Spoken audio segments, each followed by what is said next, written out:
கட்டளைன்றது order. ஆர்டருங்க மாறலாம். ஆனா constitution மாற முடியாது. இங்க பெருமான் சிவ ஆக்ஞா சிவ ஆக்ஞான்னு சொல்லல. சிவ சாசனதா சிவ சாசனதா சிவ சாசனதா அப்படின்னு 4 முறை சொல்றார். 3 முறை அல்ல, 3ஐயும் தாண்டி 4 முறை சொல்றார். இலக்கண மரபையே உடைத்து விட்டு, ஏன்னா இது அந்த அளவுக்கு முக்கியம்ங்கிறதுனால 4 முறை சொல்றாரு. அப்படின்னா என்ன அர்த்தம்னா, எத்துணை 1000 முறை வேண்டுமானாலும் சொல்லி இன்ஃபினிட்டி அப்படிங்கிறது தான் இது மூலமா சொல்றாரு.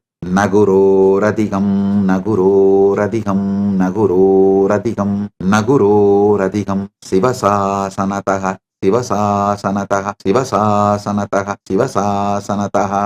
இந்த 2 ஸ்லோகத்தையும் புரிஞ்சுக்கோங்க. இதுதான் பரமசிவனுடைய நேரடியான செய்தி. நகுரோரதிகம் தத்துவம் நகுரோரதிகம் தபः தத்துவஞானாத் பரம் நாஸ்தி தஸ்மை ஸ்ரீ குரவே நமः. நகுரோரதிகம் நகுரோரதிகம் நகுரோரதிகம் நகுரோரதிகம் சிவசாசனதः சிவசாசனதः சிவசாசனதः சிவசாசனதः.